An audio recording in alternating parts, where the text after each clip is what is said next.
Morning guys, আজি ৰাতিপুৱা মই শুই উঠিয়ে বাছ ধৰি মই ওলাই গলো মাকুমলৈ।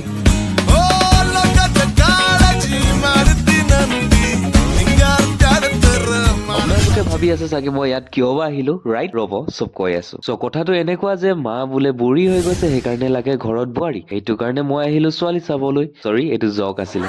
মই এতিয়া য'ত আছো তাত বোলে মৰাণ সম্প্ৰদায়ৰ লোকসকলৰ 165 বংশ মিলি নিজৰ মৰাণ ট্ৰাইব কালচাৰটো দেখাবলৈ চেষ্টা কৰিছে।